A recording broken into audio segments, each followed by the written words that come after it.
Welcome to another episode of the Say It Sister podcast, brought to you by Wise Women Lead founders Karen Harris-Kelly and Lucy Barkas. This is your space for real, unfiltered conversations about womanhood, the messy, the magical, and everything in between. We're called upon to name the taboos, stigmas, stereotypes, and lies that keep us stuck, so that we can rise and reign like queens. We open up spaces and deepen relationships that bring us closer to love and a better world for all.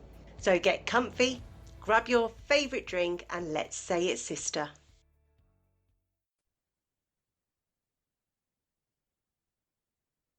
Welcome, sisters. We're in Menopause Awareness Month, and we wanted to talk to you about one of our favourite topics, midlife living and women's health, aka perimenopause and menopause, and also what comes beyond.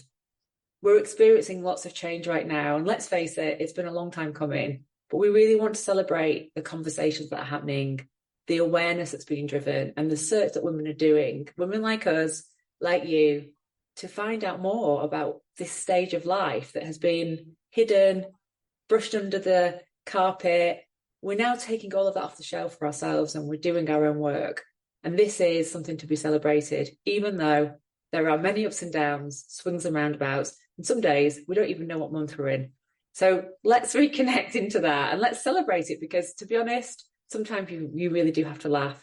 Other times you need to cry, and other times you need to get support.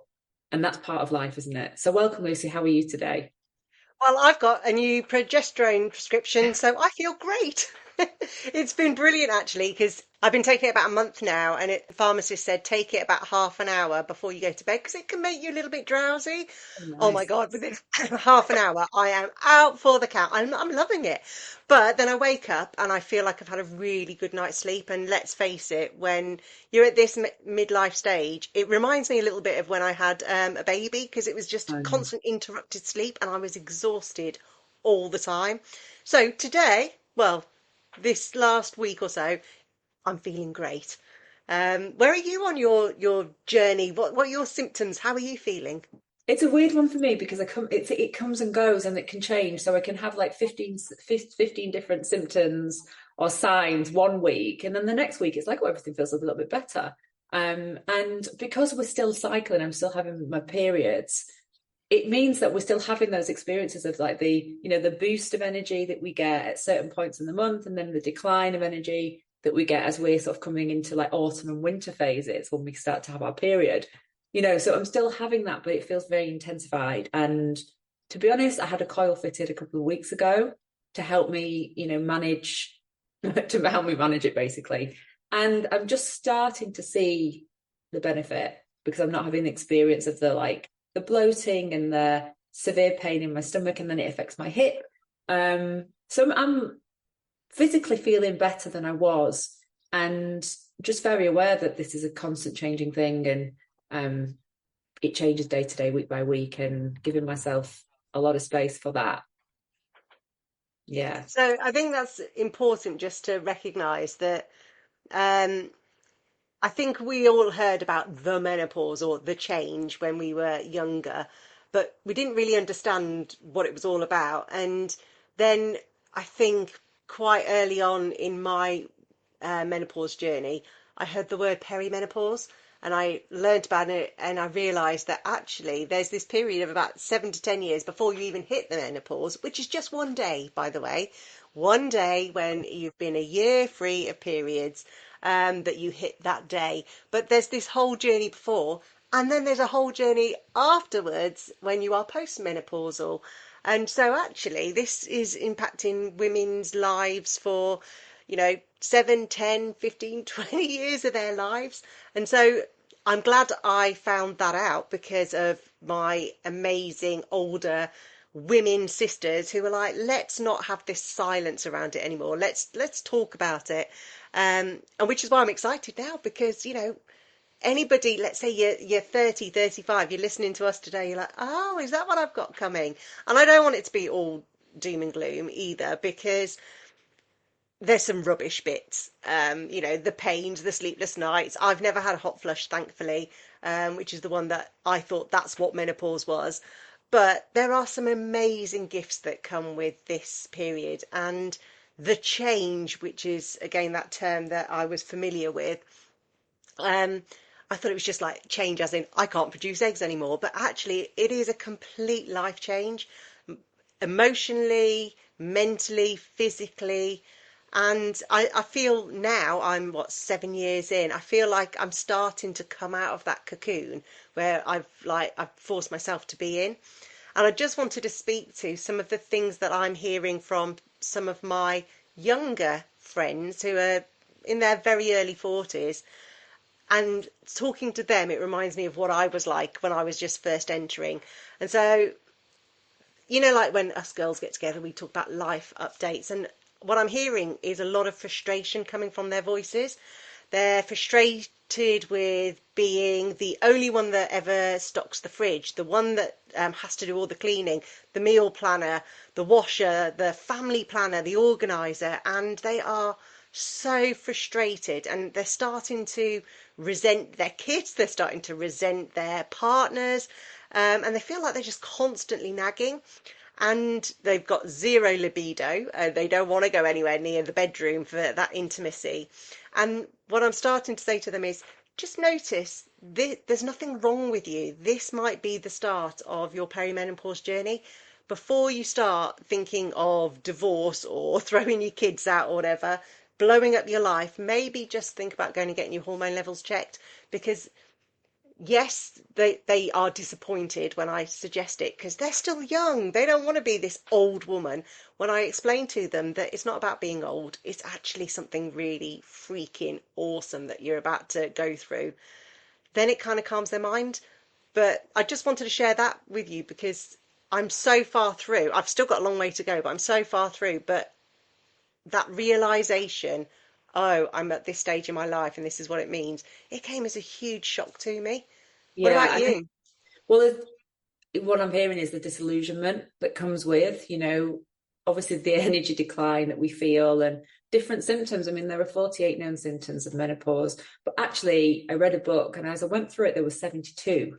And I'm sure as we go through uncovering women's health from a professional standpoint, there's going to be even more and more and more things linked into perimenopause that then goes into that one day of menopause that goes into postmenopause.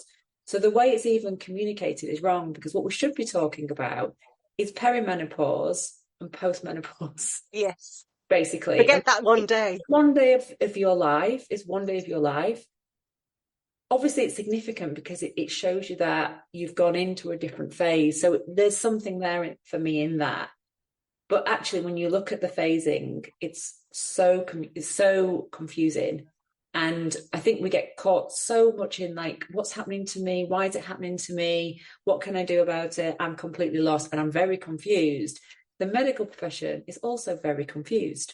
So, you go to your doctor and they go, well, we'll get you some blood tests done. And the blood tests don't reveal very much because they don't. And so you can get caught up in this cycle of, but I don't feel like myself. I don't feel right. I've got high anxiety. I'm scared to speak out. There's a lot of, I feel like I'm alone in this. And I was quite lucky in some ways. My mum went into early perimenopause. And so I saw her struggle as a teenager. So there was a registering point for me. And then when I talked about it, she had a hysterectomy at 48. And the doctor said she'd been in perimenopause from 35 because how they see that, I don't know. But she was given that information. She's an ex-nurse. She'd have been very curious. And I think there's something about us getting curious about our bodies, about our journeys, and actually being able to ask the right questions to learn about what's happening. Because I don't know about you, but most of the time I'll go in and go, they'll tell me something and I go, okay, and then I kind of walk away and then I might go do a bit of research. I've Or I'll changed. forget what they've told me. Well, yeah, and I have to write things down because if I don't write it down, there's no way. But I've always been a bit like that. So that's nothing new for me. I feel like I've only been in perimenopause all my life, to be honest. That's how it feels. So that was kind of helpful because I wasn't hearing the stories of, but it didn't affect me. Like there are generations of women that say nothing happened to me. I was absolutely fine. I didn't struggle. I don't know what the fuss is all about. So I think that's a story that I hear a lot from the women that I work with, where they get told this, and it's almost like then it just makes the shame gets stronger. Yeah. So each of us has our own experience and journey, and it's about really listening, to what's going on for us. And yeah, I've struggled with it because my story I thought was quite unique, but now that I've done all the work in the field, I realize it's not unique at all, because women are having babies later in life. So, I had a baby at 43. I was in perimenopause when that happened. This is now not unusual. This is actually very, very widespread and common, but no one's been talking about perimenopause. So you have your baby, you have all the hormone stuff happening, and then the baby's there, and then all of a sudden you get the perimenopause impact of that and the baby on top of that. That is just in so much to bear. And unless people know what they're looking for, so when they come, the health visitors come and they say they're sort of doing the screen check, has this woman got postnatal depression? Really, that's a big part of the chunk of the conversation. I knew I didn't have postnatal depression, so I was like, that doesn't apply to me, but I'm definitely experiencing a lot and I don't know what to do with it all. Hence why I ended up going into therapy as well, because I was like, I'm fatigued. I need some help. So that is the thing that's coming out for me. And I'm speaking to women. And when I speak to those women who've got young children who are in perimenopause, they start crying. The relief. Oh my God, this is what it is. I knew it wasn't postnatal depression. I now realize that this is perimenopause and the impacts of having a baby. Now, you could say, well, don't do it later in life. I kind of hear that kind of discussion. But I also know that as women, we have so many factors to consider these days, that the normal pregnancy journey or the normal decisions that maybe our mothers took, or certainly our grandmothers, it's not the same for us. We are independent. We have to earn money. We want to be valued in society. We want to contribute. There's all of these things that we do in life. And then we've got the life stages. And then we've got motherhood that sits within any of that. As long as we are having, we're ovulating, we can have babies. So everything's a little bit higgledy-piggledy, and at the same time, we're trying to work out how to best manage. So there's a lot there that came up for me, but that's... Yeah, and it's interesting when you look at some of the stats around women in midlife. And perimenopause is one of the main reasons why women actually quit their jobs, quit their relationships. And, the data suggests that 10% of women actually do quit their jobs because they think, I can't do this, my brain fog, I've got aches and pains, my social anxiety, I don't want to speak up. There's so many of those symptoms, and I think, I can't do this anymore. It's overwhelming, and it does lead to burnout. And then 1/3 of women are actually misdiagnosed with depression, anxiety. Even when wetting themselves when they sneeze, they're like, oh my God, I'm incontinent. All of these little things, when each individual woman, whatever their symptom is, they go to the doctor and name a symptom, and then they get medical treatment for that one symptom. But actually, it's not just that. When you look at the whole range of things, it's clear that they're in perimenopause. So, but they're not getting the treatment for that. So then they just stay on antidepressants or serotonin or anti-anxiety meds or whatever the thing is, and they never actually get the support that they need. Yeah, exactly. And then apparently, this is shocking. 18% of women said it actually took them 3 visits to a doctor before they were actually taken seriously. And that is absolutely shocking. I didn't have that experience, thankfully. My doctors were absolutely brilliant, but I can just imagine how hard it is when you look at it and think, I need help. Yeah. And then they're told it's something completely unrelated. I mean, it's just tragic. I mean, I've had women come to me and say, I'm speaking to my doctor, but they're not listening to me. So I work with them on a script and say, these are the certain things that you need to be saying when you go in there, as long as it's true. We're not... To be fair, I took a script in and I listed everything. So maybe that's why I got the care I needed. Yeah, I think unless you are, unless you've done a little bit of sort of like what's really going on. And I have a thing that I use, and it's a signs tracker. And it basically goes through all the signs, and you can, from 1 to 10, have I got these signs? And so you start to sort of like look at it on paper, and then you look at the impact of those signs on your life, on all areas of life, work, personal relationships, family, you know, children, hobbies. You start to sort of map it out, and then you get the picture of what's going on right now in this moment, because really all we can do is work within, I think, probably quarters of our life and go, well, actually, over the last month, 2 months or 3 months, this is what I'm seeing. And if we start to sort of notice and track this, we get a really good picture of what's going on. And then from there, we can say, right, I'm now going to look at these. Maybe I need a bit of therapy, counseling, coaching. A menopause guardian can come into my life. You know, maybe I speak to my husband or my wife. Maybe I go get HRT and progesterone and try it, you know, and see then what happens, because I don't think we really know until we step in. And when I got HRT, they said, well, we'll find out if it is perimenopause by how you respond to the HRT. And I would say within a month, I had an immediate shift in energy, which was the key thing for me, because I was like, I've got a young child, I'm, you know, self-employed. I need to be able to work. I don't have the luxury of just zoning out. You know, I need to be present, and I also have an important job to do in the world. So we need that, and we need that support. And I think sometimes we need to try different things, because that might not be for every woman. But if we ignore the sign, like has been done in the past, that's a really dark and lonely place to be. And once we get certain things under control, we do start to feel like different. And then we think, well, and our creativity returns. And, you know, for me, there's a lot of purpose in this life stage that it was about managing. Then it becomes about purpose again. And then it becomes about reconnecting to do our dreams. And, you know, what dreams do I hold right now? What's relevant for me right now?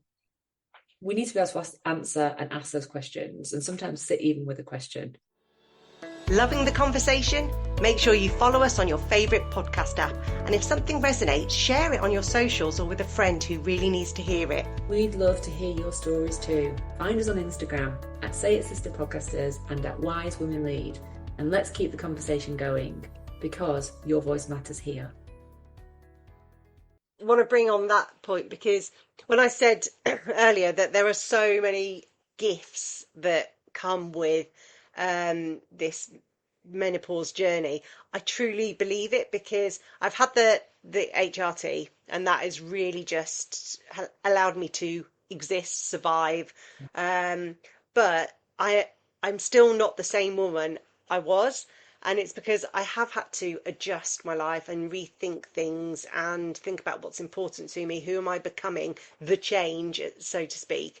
And then I'd sort of like started like trying to understand who I'm becoming by going and having a look at other cultures of how they viewed menopause.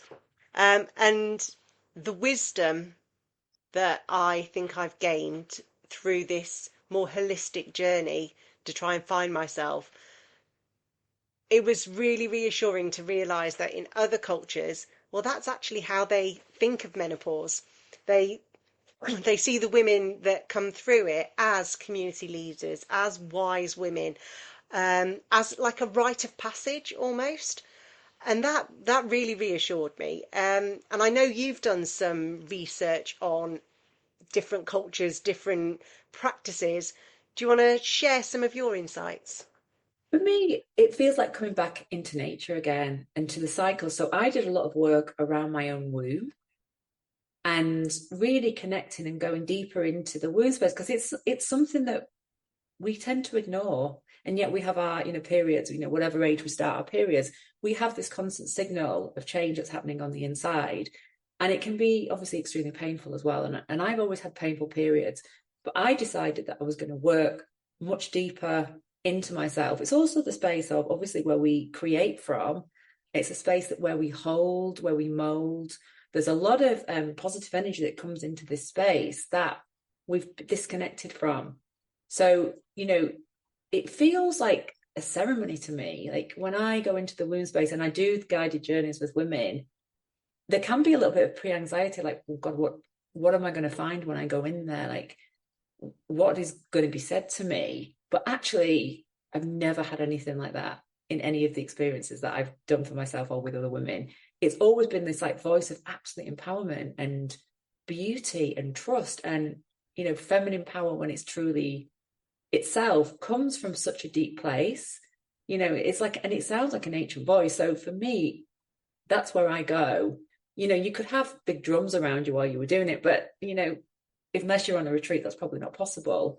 But there's this idea of the retreat that goes on, and tuning back in and feeling. And so many of the women I work with, they'll say, "Oh, I can feel it in my gut," and the energy is always quite a warm energy, and sometimes it's their womb that they're talking to, but the connection's not there.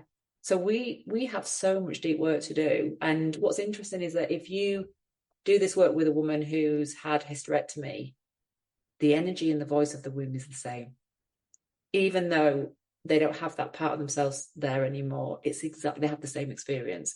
So it just tells me that there's something really magical inside us that we've been disconnected from. And I think when we do connect, I think it brings us back into like the whole self, and we feel calmer and more grounded.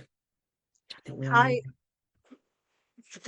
For me, I say yes to all of that. And I've also found that by connecting with other women, sharing with other women, yourself included, has also made it even more powerful. The shifts and the changes, the self-worth, the self-value, all of that has magnified. And I was thinking about how, and I don't know whether this happened for you, but when I was a student, we had 4 girls living in our house, and within a week or two, we suddenly started syncing periods. And then it happens in our home as well. There's three of us living here, and it all syncs again. And for us, whenever, especially my youngest, whenever she starts getting a bit tetchy, I'm like, yep, the new moon's coming. And we all track by the moon cycle, and it's just phenomenal. And I think quite a few women do the same. But yeah, around that new moon period, when we go into ourselves and it feels dark, that's when we get into that emotional space. And then by the time the full moon comes out again, we're like howling at the moon, and we're just out there. And the thing is, the women's moon cycle absolutely links, and it stays with you even post-menopause, that cyclical part of life. And this is the thing that growing up, I was never told about. I And know. now women are having these conversations, the older sisters passing knowledge down. It's just opened us all up. So that going to ancient wisdom, like even our own pagan backgrounds, but going to around the world to see how it is treasured and revered and celebrated, whether it's from getting your first cycle right to your end, it just feels so different to the message that Western worlds tell us, that well, you're over the hill, oh, you got brain fog, oh, your eyesight's going, oh, that means your collagen's going, and it's just all doom, doom, doom, doom, doom. And so I'm really glad you spoke to that, And it's a because push through. I think we've all been brought up in a world or a society, shall we say, because it's not the whole world, that says push through, take the mm, pill, numb the pain, push through. And I grew up in that cycle in that way.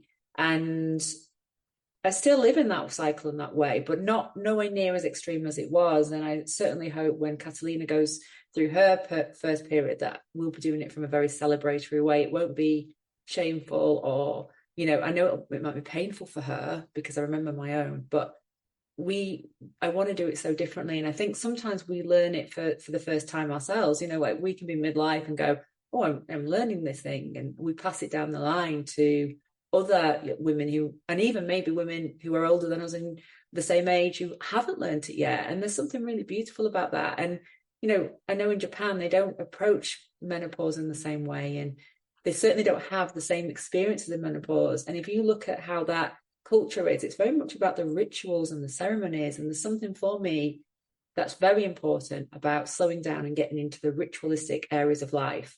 And if you think about it, the idea was always like on the full moon, around the full moon, that's when the periods were due. When we got streetlights, it changed it all. So then you had women cycling at different points because there was something about the light and the influx of light being on all the time that impacted women's bodies. Now, I'm not saying we get rid of the streetlights, but what I'm saying is, like, so many things have shifted and changed, and we have not been explained any of this, and we just get on with it, don't we? Because that's how we progress. Push through, get to work, forget your period pains, forget your low mood, that you need a nap in the afternoon because your energy levels are going. Just keep pushing through. And it's exhausting and it really harms our bodies.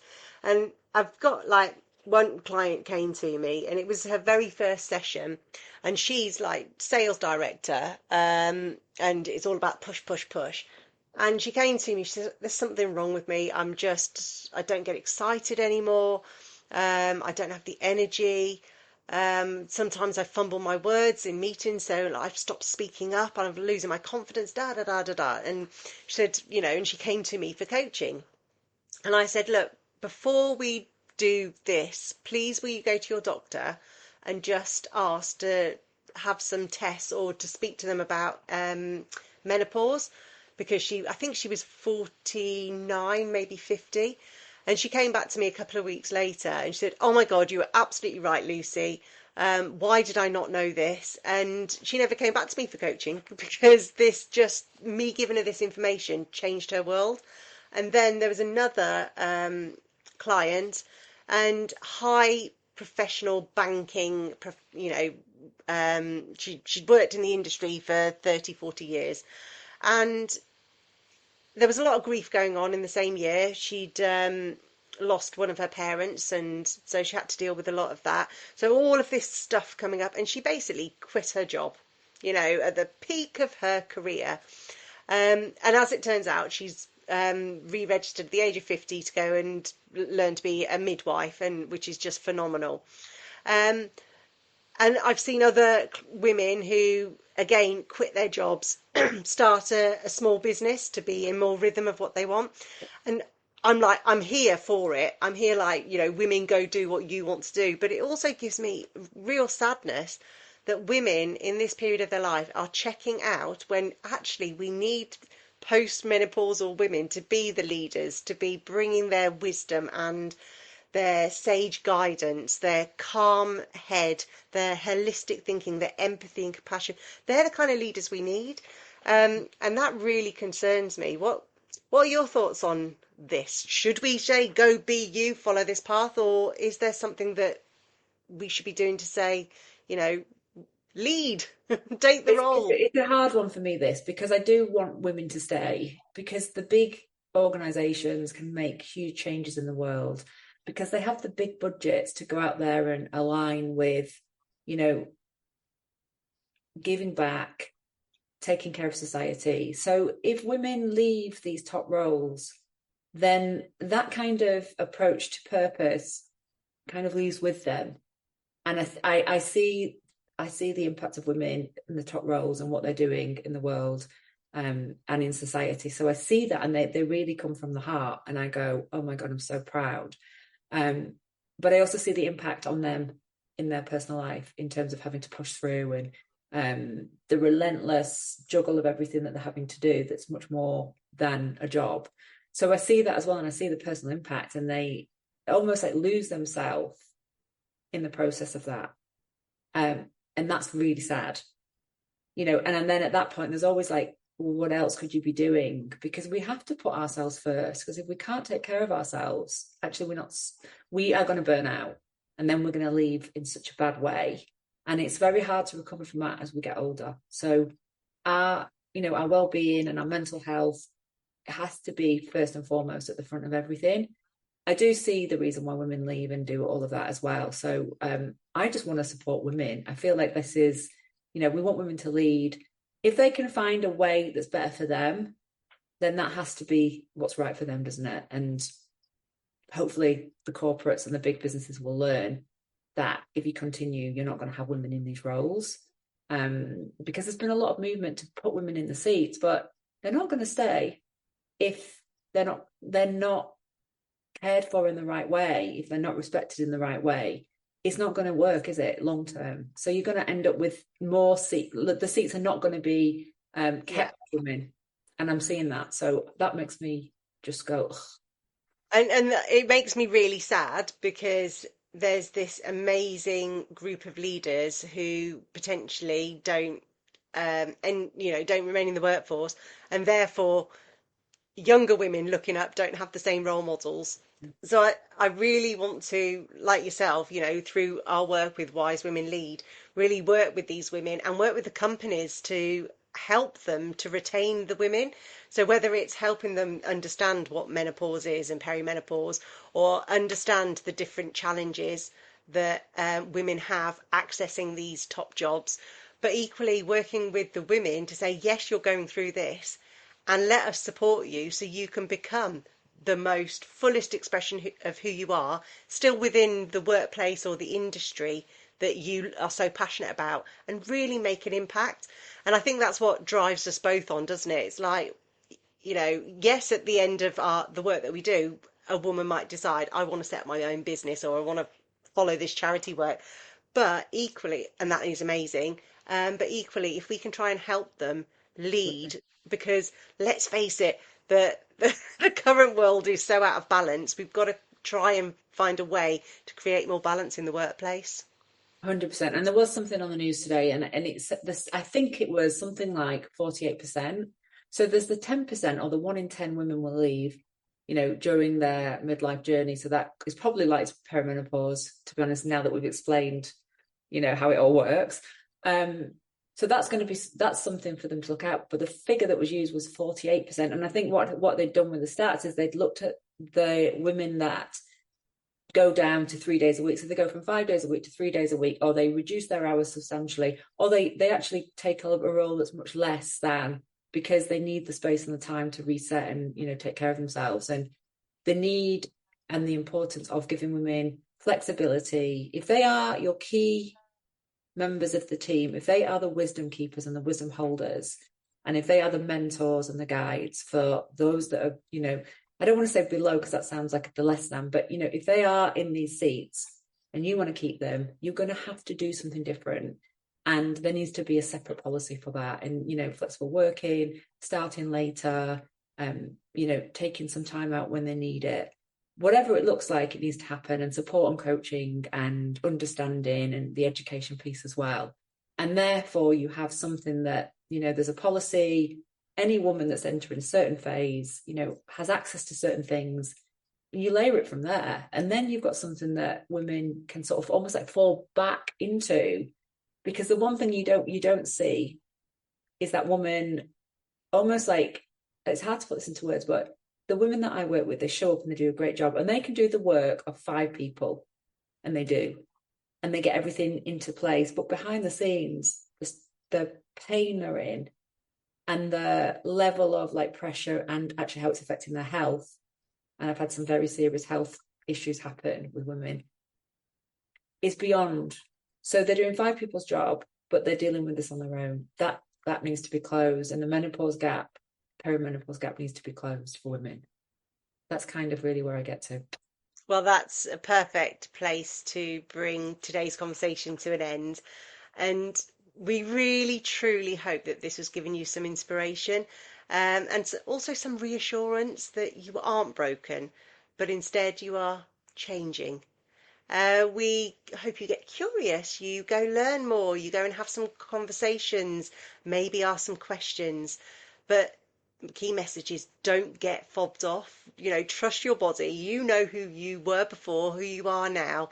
So listen to your body and your inner wisdom. And remember, you're just in a period of letting go of that first stage of your life. And that means that now you can step forward into something else. You, but a changed you. That's it for this episode of Say It Sister. If it moved you, made you think, or made you even feel seen, hit follow, share it with a sister, and leave us a review. And remember, your voice is power and your essence is wisdom. So speak your truth and live a true and empowered life. Until next time, say it, sister.